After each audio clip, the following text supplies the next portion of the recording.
Bienvenido a Cuenca a través de la pantalla. Muchísimas gracias por acompañarnos en esta mañana. Usted nos va a dialogar sobre el tercer Congreso Unitario del Pueblo Afroecuatoriano. Por favor, ¿en qué consiste?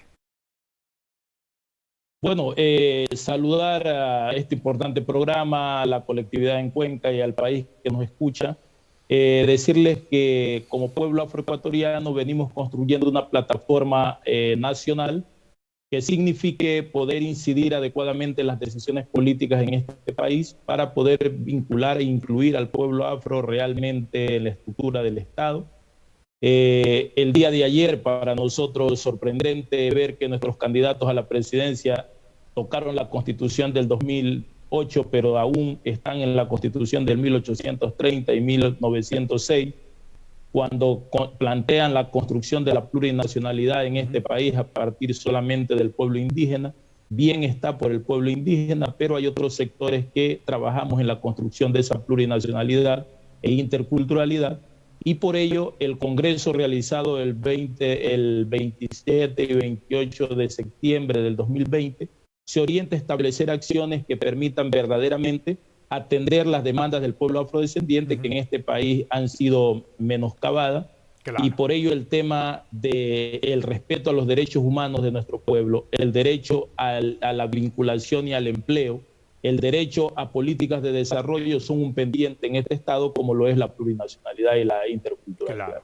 Ahora, ¿qué es lo que necesitan, David, entonces, para que exista precisamente lo que ustedes están pidiendo, ¿no? La pluralidad, garantía de derechos, las mismas condiciones para todos, viendo, pues, visibilizando que siempre generalmente se plantean la inserción, digámoslo así, de los pueblos y nacionalidades de nuestro país, pero desde el sector indígena. Ustedes también son parte. ¿Qué es lo que van a plantear? ¿Qué es lo que van a dialogar en este tercer congreso? ¿Por dónde va? Bueno, nuestro tercer congreso se dio y una de las políticas, de las acciones que se plantea tienen que ver con reducir el desempleo. Si podemos hacer un análisis real, cuál es la cifra de empleo adecuado en el país, tiene un promedio del 39%, pero para el pueblo afroecuatoriano hasta el 2019 tendría solamente el 30%, o el desempleo que era del 12.5% para los afrodescendientes, para la media nacional era del 5.6%. Es decir, eso demuestra cuáles son los niveles reales de inclusión que tiene el pueblo afroecuatoriano en esta esfera. Es también hablar del tema educación, ¿no? El 8.3% de los afroecuatorianos tenemos opciones de ingresar a la universidad cada año y solamente el 3.3% ingresa.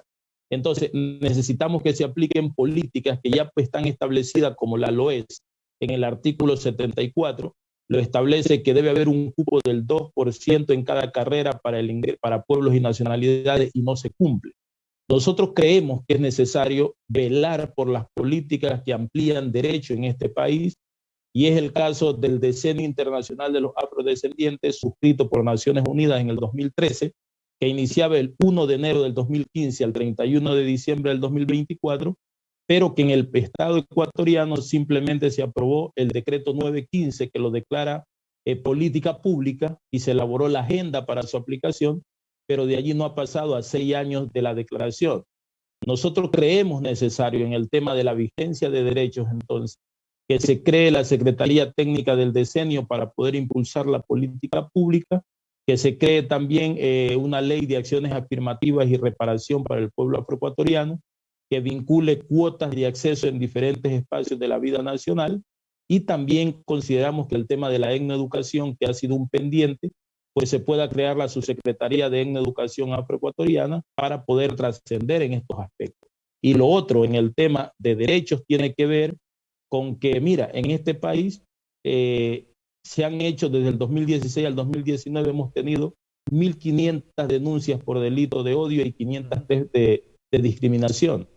Y sorprendentemente solamente la justicia en este país ha atendido un caso, que fue el caso de Michael Arce en la Escuela Superior del Ejército. Están pendiente el caso Furukawa, está pendiente el caso Andrés Padilla en Mascarilla, está pendiente el caso Maribel Pinto, una lideresa del pueblo afrodescendiente en Azuay, que no ha sido atendido con la celeridad que necesita la justicia para esclarecer estos temas.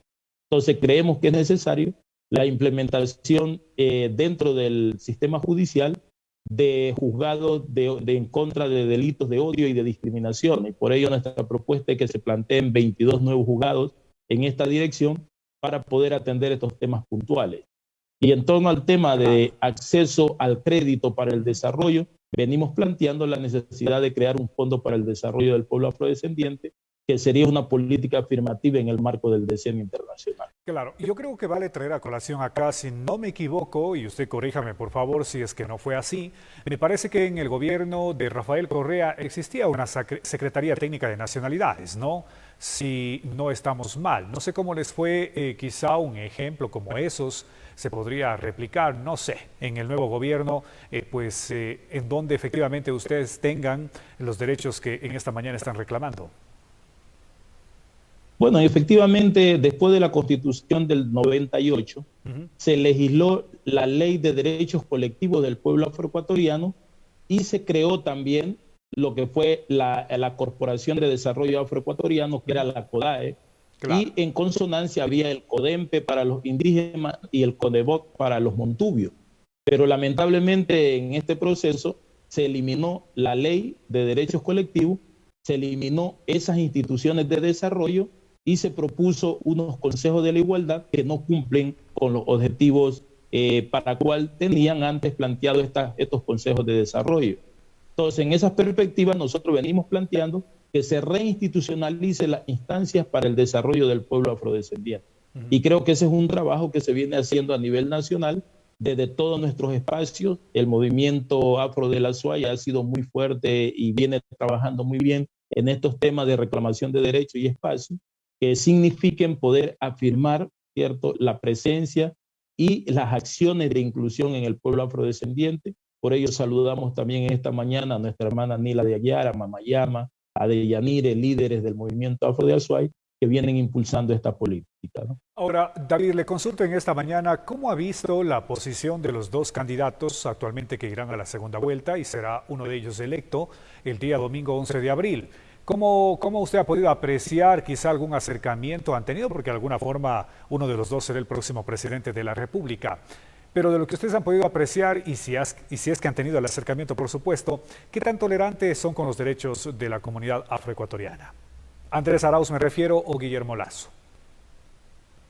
Bueno, nosotros hemos tenido un acercamiento con los dos candidatos. Previo a la primera vuelta, como pueblo afrodescendiente, tuvimos algunas reuniones con el señor Guillermo Lasso en torno a la propuesta del pueblo afrodescendiente. Y ahora, previo a esta segunda vuelta, el pueblo afrodescendiente en pleno se reunió con el señor Andrés Arauz, a quien entregó sus demandas respecto a la inclusión efectiva del pueblo afrodescendiente. Ha planteado su voluntad de asumir esas demandas a partir del 24 de mayo de ser electo y aspiramos que así sea. Pero sí nos dejó un sinsabor ver que en el debate de anoche, por ejemplo, se habla de la plurinacionalidad, pero en una sola dirección sin considerar a otros pueblos y nacionalidades que somos parte de esta estructura. De todas maneras, nosotros como pueblo afrodescendiente creemos que sea el candidato que logre el triunfo, a pesar de las afinidades de nuestras organizaciones en tal o cual tendencia política, creemos que deben cumplir con las demandas del pueblo afrodescendiente porque son demandas al Estado y a su gobierno, pues entendemos que los gobiernos como tal son un intangible que responden a la acción de los gobernantes y estos gobernantes deben asumir los compromisos que en campaña lo han dado a fin de entender la necesidad de todos los sectores y no olvidar que como pueblo afrodescendiente tenemos más de 1 millón de votantes que pueden ser decisivos en un momento clave como este para una elección de segunda vuelta. Perfecto. Bueno, entendemos que las inquietudes, como usted muy bien manifiesta en esta mañana, planteadas en este tercer congreso, también de alguna forma serán canalizadas a las autoridades pertinentes, pues no es cierto, para que se tomen las acciones que ustedes buscan, se hagan efectivas. Bueno, realmente hemos venido cumpliendo con las resoluciones del Congreso en las diferentes instancias del gobierno, no solo desde el gobierno a los gobiernos centrales, sino desde los gobiernos locales. Nosotros estamos en un plan de decolonización mental y del espacio físico y consideramos que, bueno, no pueden haber monumentos a la historia trágica de los pueblos y por ello planteamos en algunos gobiernos autónomos descentralizados cambiar algunos nombres incluso de calles donde están identificadas con nombres de esclavizadores y de gente que causó mucho daño a nuestra sociedad. Se ha ido cumpliendo paulatinamente en algunos sectores. Y también estamos planteando en el tema de las universidades que se incluyan, ¿cierto?, los estudios de investigación y ciencias sobre estudios africanos que son importantes para la decolonización mental, donde se puede entender los aportes que generó el pueblo de origen africano para el desarrollo de estas naciones. Y es parte de la etnoeducación que venimos planteando al Ministerio de Educación, que ahora ha aprobado algunas demandas de la Mesa de Etnoeducación Nacional, pero caminamos por una subsecretaría, que es un tema de mayor empoderamiento del Estado con las causas justas de un pueblo que no consta en su historia a pesar de haber construido esta nación en gran medida. Entonces, en esas perspectivas, nosotros como colectivos del pueblo afrodescendiente nos preparamos y aportamos día a día para que este Estado refleje realmente lo que establece la Constitución en su artículo 1, de ser plurinacional e interculturalidad, porque es la fortaleza que le podemos asignar a un Estado cuando podemos vivir en medio de culturas diversas y sentirnos fuertes en un criterio unificado. Pues ahora lo que existe es exclusión más que unidad en criterio, y queremos romper esa parte que históricamente ha afectado al pueblo afrodescendiente. Por ello también planteamos a estos gobiernos que inmediatamente después de su posesión vamos a ir a Quito en una movilización de aproximadamente 10.000 afroecuatorianos para implementar esas mesas de diálogo que significan cumplir con la política pública a favor del pueblo afrodescendiente.